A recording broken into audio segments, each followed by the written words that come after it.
안녕하세요.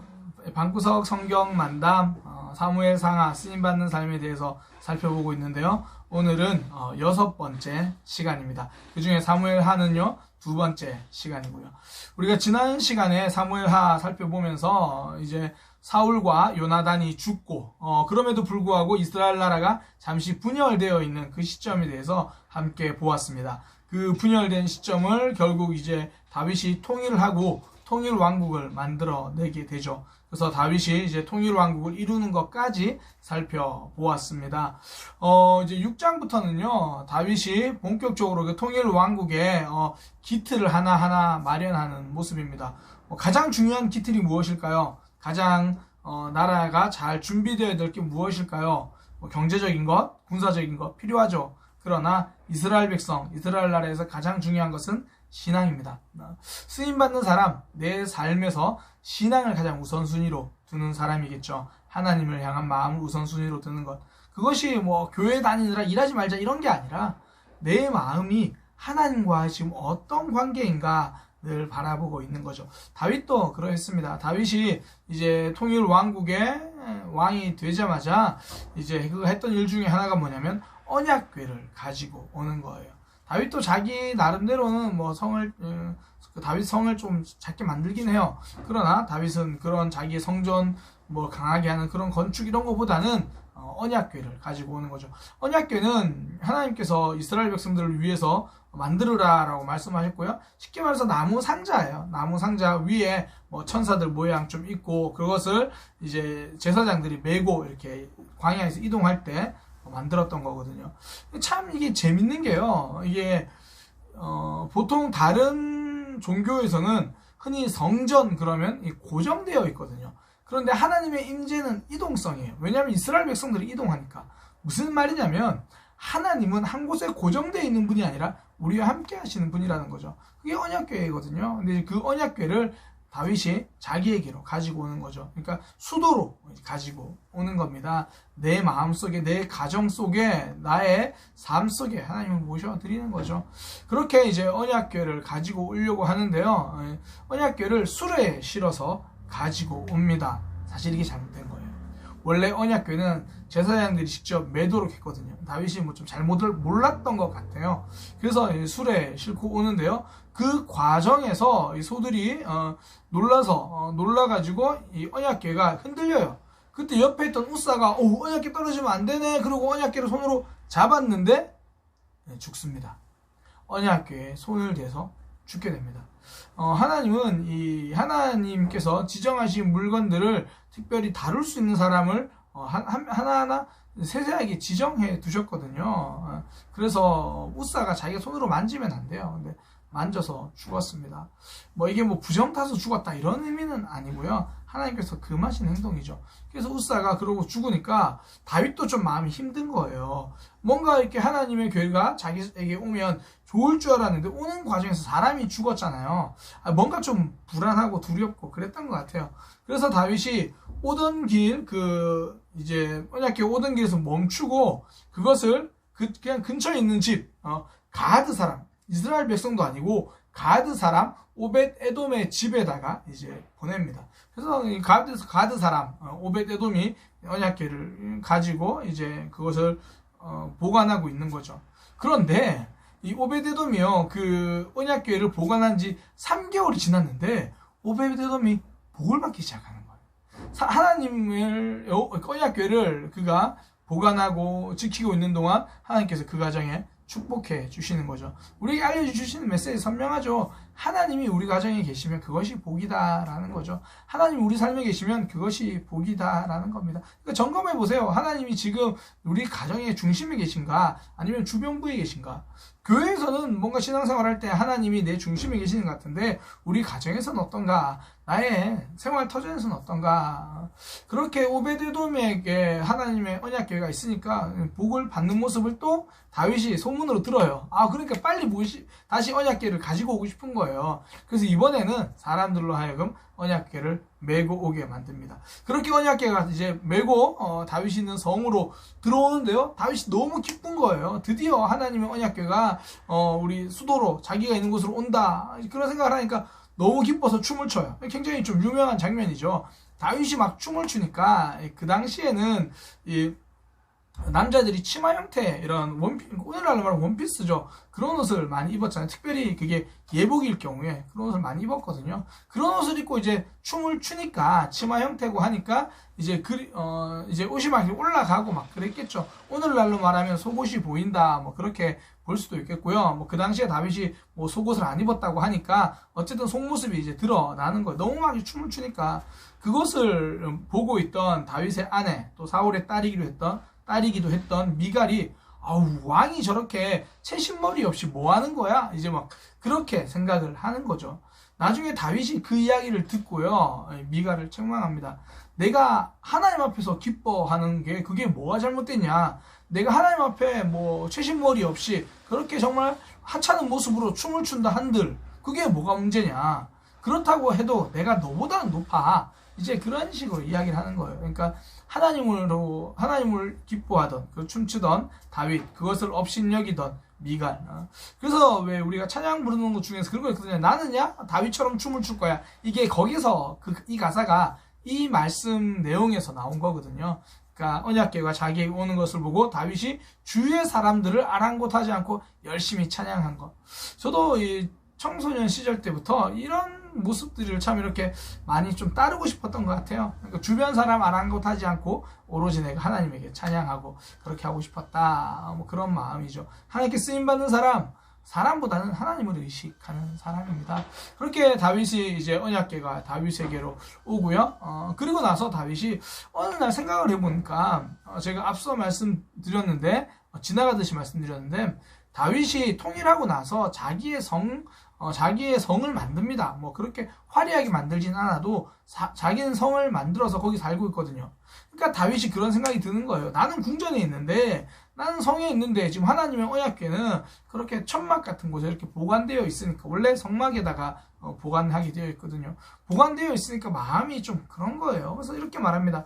나는 이렇게 좋은 궁궐에 살고 있는데 하나님은 저곳에 계시면 그게 안 된다. 내가 하나님을 위해서 성전을 짓겠다. 그래가지고 나단 선지자에게 이야기를 합니다. 나단 선지자를 불러가지고 내가 그렇게 성전을 짓고 싶습니다. 그러니까 나단 선지자가 오 좋은 생각이네요. 그렇게 하세요라고 이야기를 해줘요. 그런데 하나님이 나중에 다시 나단에게 말을 합니다. 그거 못하게 해라. 그러면서 하나님이 나단 선지자에게 알려주는 이야기를 나단이 다윗에게 가서 말을 해줍니다. 뭐라고 이야기하냐면 내가 언제 너보고 내 집을 지으라 그랬냐. 그런 거 신경 쓰지 마라. 오히려 내가 너의 집을 세워줄게.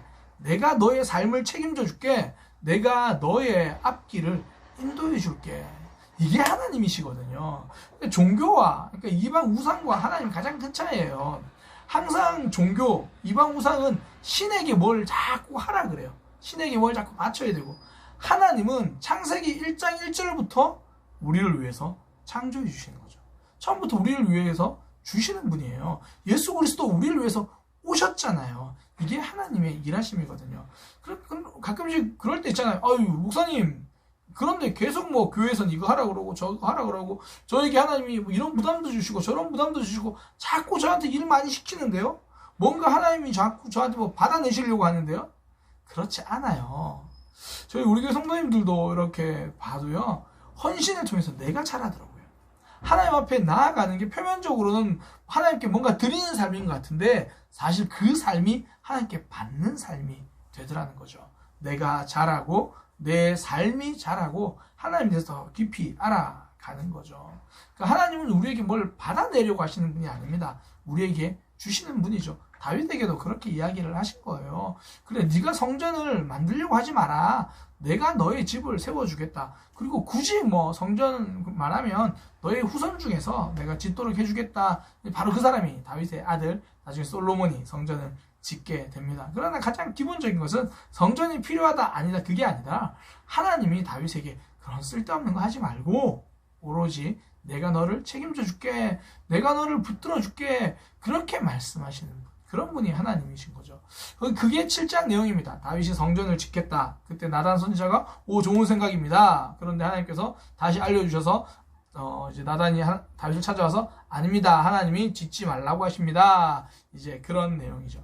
그리고 이제 8장으로 넘어가면 그때부터 이 다윗이 나라를 확장하는 그런 이야기가 쭉 적혀 있어요. 뭐 다윗이 블레셋과도 싸워서 이겼더라, 모압과도 싸워서 이겼더라, 뭐 아람과도 싸워서 이겼더라, 에돔하고 싸워서 이겼더라. 뭐 계속 이제 승리한 이야기입니다. 그리고 8장 뒷부분에 13절부터 뒤에 가면 다윗의 신하들 쭉 이야기가 나와요. 그러니까 어떤 이야기냐면 나라가 견고해지는 거예요.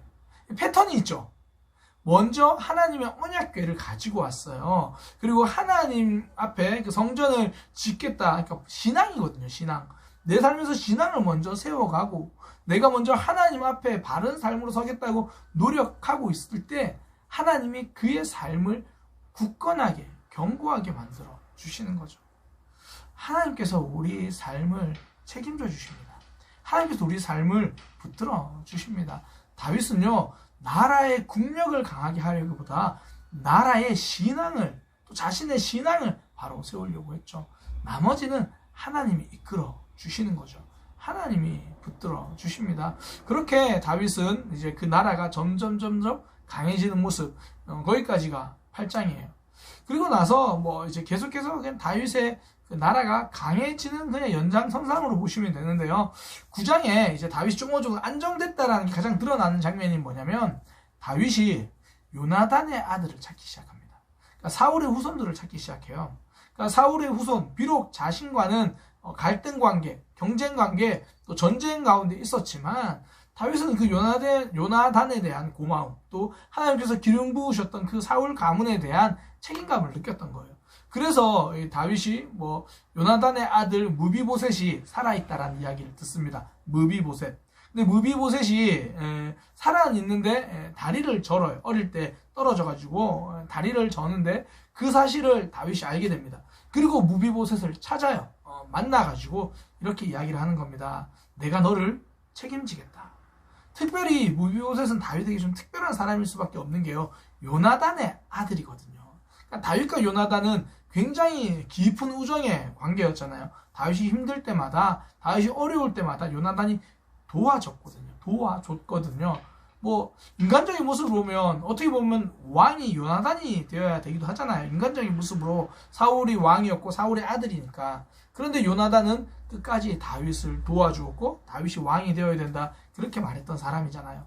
그러니까 다윗은 이 요나단의 아들 무비보셋이 살아있다는 걸 알고 굉장히 잘 대해줍니다. 뭐 예를 들어 어떤 거냐면 사울 가문을 그에게 회복시켜 주는 거예요.